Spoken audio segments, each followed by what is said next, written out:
The end of the Vietnam War in 1975 marked not just the cessation of conflict, but also the beginning of a harrowing ordeal for South Vietnamese soldiers. Once allies of the United States, these soldiers found themselves abandoned, facing the wrath of the victorious North Vietnamese. The new regime, determined to consolidate power, viewed them as traitors, subjecting them to severe retribution and incarceration. From forced labor and indoctrination to execution that led to a mass exodus of refugees, join us as we travel the tragic tale of South Vietnamese soldiers, the forgotten heroes of a war that echoed long after the last gunshots faded away. Inside the re-education camps of Vietnam, the plight of South Vietnamese soldiers took a terrifying turn after the Vietnam War. Many were sent to what were called re-education camps, but these places were anything but educational. Imagine being taken away from your home, your family, and everything familiar, only to find yourself in a place designed to break your spirit. These camps were like twisted versions of schools gone wrong. Instead of classrooms and teachers, there were harsh labor fields and ruthless overseers. The soldiers were forced into backbreaking work, toiling under the hot sun or in the biting cold with little rest or respite. They weren't given proper tools or equipment. Often, they had to make do with whatever they could find. But that was just the start of their troubles. The real horror lay in the treatment they endured. The camp authorities used fear and brutality to maintain control. They were surrounded by constant threats, never knowing when the next punishment would come. It could be a beating, a verbal tirade, or something even worse. The soldiers were stripped of their dignity and humanity. They were treated like animals, forced to obey without question or complaint. Those who dared to resist or speak out faced even harsher consequences. Some were singled out for special lessons, which often meant torture or solitary confinement. The psychological toll was immense. Many soldiers lived in a constant state of fear and anxiety, never knowing whom they could trust. They were isolated from the outside world, cut off from news or contact with their loved ones. This isolation was a deliberate tactic meant to break their spirits and make them more compliant. Medical care was minimal if it existed at all. Injuries went untreated, infections spread, and many soldiers suffered needlessly. The worst part was the uncertainty. There was no set time for release. It could be months, years, or never. Some soldiers died in these camps, their names forgotten, their sacrifices meaningless. These camps were often overcrowded and lacked adequate food supplies. As a result, soldiers suffered from severe malnutrition, which weakened their bodies and made them vulnerable to illness. The meager rations provided in the camps were barely enough to sustain life. Meals consisted mainly of rice and watery soup, lacking essential nutrients. Soldiers often resorted to eating whatever scraps they could find or trading among themselves, but it was never enough to satisfy their hunger. Many lost significant amounts of weight and became emaciated, their bodies wasting away from a lack of nourishment. The constant hunger was not just a physical pain, but also a mental and emotional burden. This state of constant hunger and malnutrition took a heavy toll on the soldiers' health and well-being, contributing to their overall suffering in the camps. But that's not all. Facing the horrors of physical and psychological abuse. The horrors of the re-education camps went beyond starvation and malnutrition.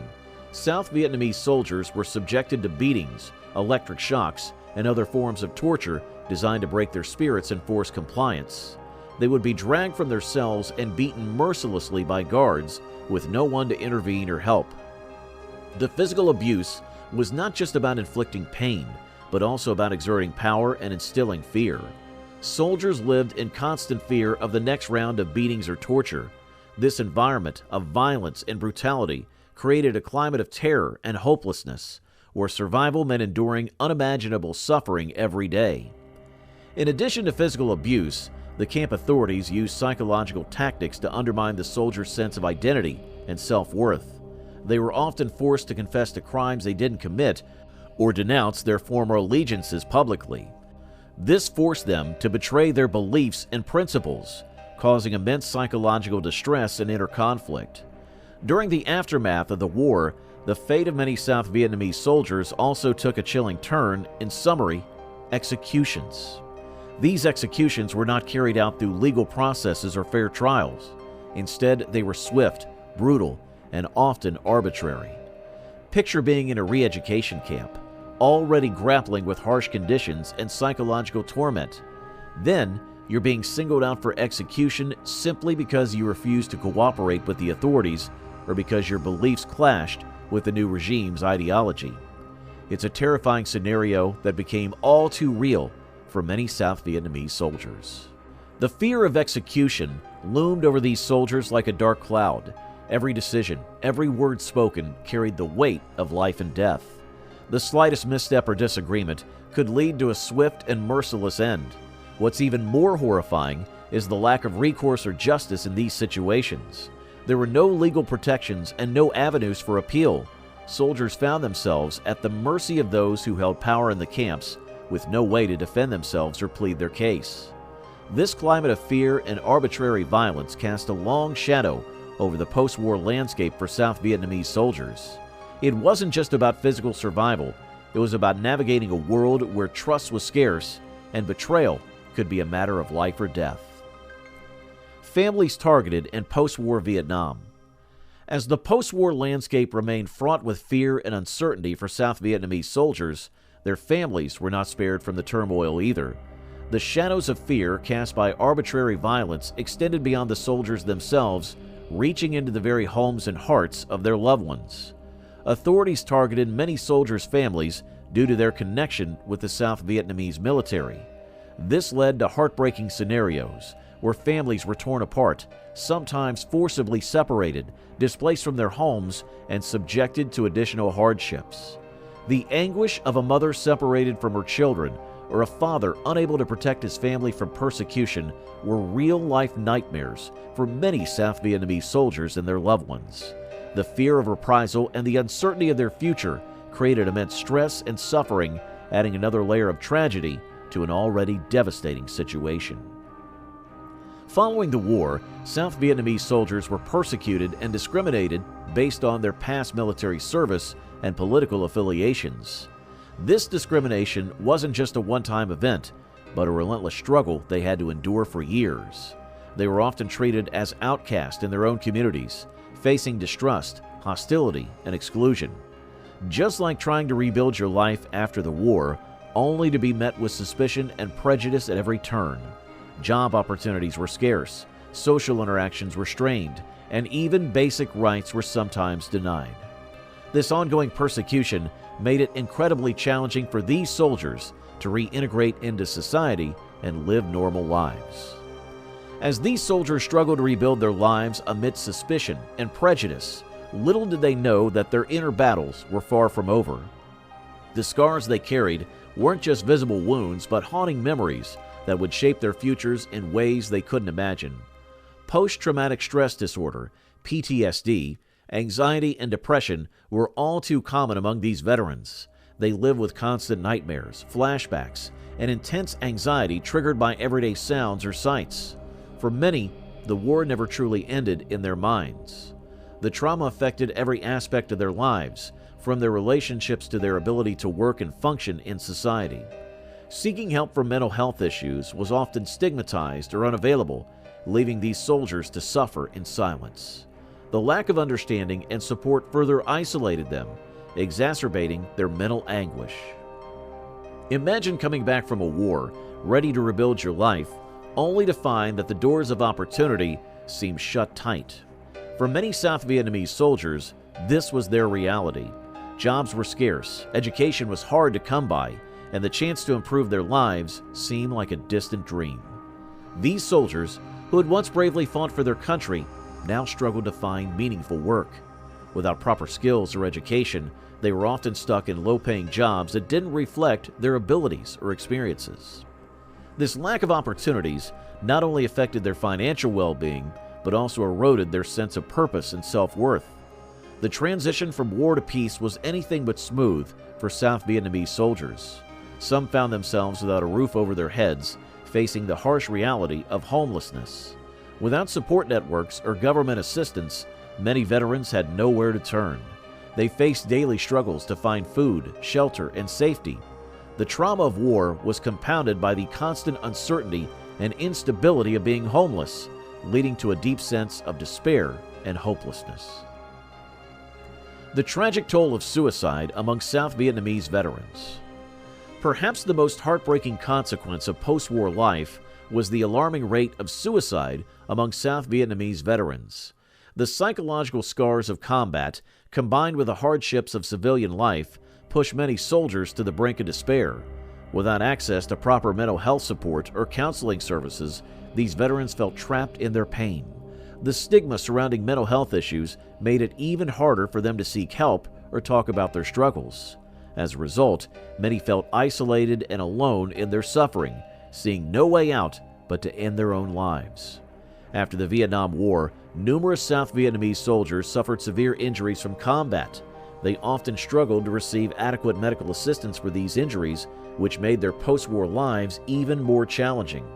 The lack of good health care led to the worsening of their injuries over time, causing mobility issues and persistent pain. On top of the physical pain, they also had mental scars. The soldiers often had nightmares about the things they saw and did during the war. It's like living a horror movie in your head every night. These nightmares made it hard for them to sleep and enjoy life. To make things worse, many of these soldiers didn't have access to good doctors or medicine. They couldn't afford expensive treatments, so they had to bear the pain without much help. Some soldiers also developed disabilities because of their injuries. They couldn't work or earn a living like they used to. It was akin to losing one's independence and livelihood overnight. They had to rely on others for basic needs, which was humiliating and demoralizing. Not having proper health care also meant that their conditions worsened over time. They had to live with chronic pain and discomfort every day. As these soldiers grappled with the burdens of pain and trauma, their homeland transformed from a serene countryside into a war-torn landscape, scarred by relentless bombing campaigns by the U.S. that ravaged the once beautiful rice paddies and jungles, amplifying the suffering and destruction wrought by the conflict. The grim reality of post-war South Vietnam. You see, the South Vietnamese countryside before the Vietnam War was a beautiful scene of lush greenery. Rice paddies flourished in fertile river valleys, while dense jungles covered the surrounding hillsides. However, when U.S. troops entered the scene in 1965, they discovered that these jungles served as perfect hideouts for communist guerrillas, the Viet Cong. They also realized that the rice paddies and rural villages were crucial sources of support for the Viet Cong, providing them with food and supplies. To cut off these vital resources to the enemy, the U.S. military resorted to extensive bombing campaigns using airplanes and heavy artillery over several years. Across Indochina, an average of 142 pounds of explosives per acre of land were deployed. The brunt of this bombing was felt in South Vietnam, particularly in the northern provinces and around Saigon, the capital city. The impact on the land was devastating.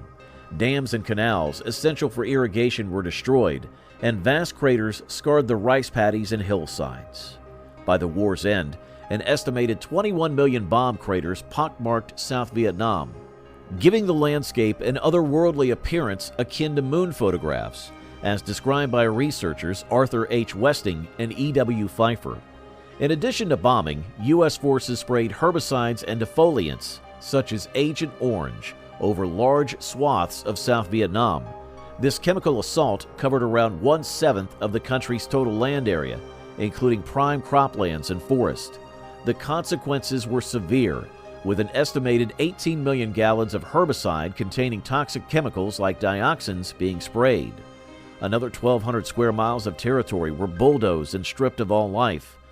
The once vibrant green landscape turned into a barren and desolate terrain, resembling the aftermath of an angry giant's rampage or a mushy gray porridge. The devastating combination of bombing and chemical spraying wreaked havoc on South Vietnam's agriculture, destroying nearly half of the country's crops. Prior to the war, South Vietnam was a major global rice exporter. However, the wartime losses forced the country to import a staggering 1 million tons of rice annually, much of it sourced from the United States. Despite this aid, rural areas still grappled with hunger and starvation. Some U.S. officials began questioning the effectiveness of these destructive tactics. They argued that the extensive bombing and chemical warfare not only failed to advance the U.S. cause, but also inflicted severe harm on South Vietnam. Senator Gaylord Nelson expressed deep concern in 1972, highlighting the unprecedented scale of destruction in Indochina. He criticized the scorched earth approach, noting that vast areas were rendered uninhabitable for both humans and animals due to defoliation, carpet bombing, and bulldozing. Nelson pointed out that these tactics did little to protect American soldiers or defeat the enemy. Instead, they caused far greater damage to South Vietnam, undermining the very ally they sought to support. This critique reflected a growing awareness of the humanitarian and strategic consequences of the war's methods, sparking debates and calls for a reassessment of military strategies. South Vietnam's exodus to survival. The devastation caused by bombs and defoliants in South Vietnam had a devastating impact on its people. For ordinary South Vietnamese, the war brought unpredictable suffering that could disrupt their lives, destroy their homes, and harm or kill their loved ones at any moment. Many families, who had lived in rural villages for generations, were forced to flee as refugees to the outskirts of cities, hoping to escape the bombings and find a way to survive. Some American military leaders believed that targeting rural villages and relocating people to urban areas was a sound strategy. They argued that this would cut off support and resources for the Viet Cong guerrillas operating in the countryside. Following bombings, U.S. troops conducted search and destroy missions in villages, questioning residents and looking for signs of Viet Cong activity. However, distinguishing between villagers loyal to the South Vietnamese government and those supporting the communists was often challenging for Americans. This uncertainty sometimes led to the harsh treatment of villagers by soldiers. Despite efforts to clear villages of enemy presence, the Viet Cong would often return shortly after, making the situation even more difficult and complex. As the fighting raged on, many villagers had to leave their homes and move to the cities to escape the constant danger of bombings. Before the war, most people in South Vietnam lived in rural areas, but during the war, many moved to urban areas. The cities were overwhelmed by the influx of refugees. In Saigon, makeshift camps were set up for the displaced villagers, but they lacked necessities like housing, sanitation, transportation, and jobs. This led to a crisis, with shantytowns forming around the city center. Life in the refugee camps was extremely difficult. There was no proper way to dispose of waste, which contaminated water sources and spread diseases. Without jobs, many people struggled to feed themselves and turned to begging. Some found ways to survive by collecting and selling items left behind by American troops, like brass shell casings that were used to make ashtrays. The war not only destroyed villages but also tore families apart, disrupting the close-knit family structures that were vital in Vietnamese culture. By the time the U.S. was withdrawing its troops in 1972, there were around 800,000 orphaned children in Saigon and other cities. The refugees, unable to return to their homes and fearing further attacks, stayed in the cities, adding to the social challenges faced by the South Vietnamese. The arrival of refugees and the presence of Americans caused significant transformations in South Vietnamese cities, particularly in the capital city of Saigon. During the Vietnam War, Saigon's population tripled, reaching 3 million by 1970. Most of these newcomers were refugees who had fled from their destroyed homes in the countryside. However, Saigon also became a hub for thousands of American military personnel, journalists, aid workers, missionaries, businessmen, and construction workers during this period. The Americans, generally wealthier than the local South Vietnamese population, created a demand for luxury goods such as cars, motorcycles, televisions, and stereos. This stark contrast in wealth and lifestyle between Americans and locals often highlighted the poverty and struggles faced by the Saigonese people. For instance, reporter Stanley Carnow recalled witnessing limbless Vietnamese war victims approaching Americans for money at the luxurious Continental Palace Hotel. The influx of Americans also led to negative social impacts in Saigon. Many locals found employment in service industries catering to Americans, including hotels, restaurants, and construction sites. However, others turned to illegal activities for income. an estimated 500,000 South Vietnamese women resorted to prostitution to support their families, while a thriving drug trade and black market for stolen goods emerged in the city. These illegal activities became tempting for many as they offered substantial financial rewards compared to other jobs. As a result of these changes, Saigon's social structure shifted, creating a new privileged class that prioritized wealth and luxury goods over traditional values. This transformation persisted even after the war ended, with some attributing the negative consequences to American influence. Observers like James Fenton describe Saigon as a city addicted to the American presence, leading to widespread corruption, exploitation, and social upheaval.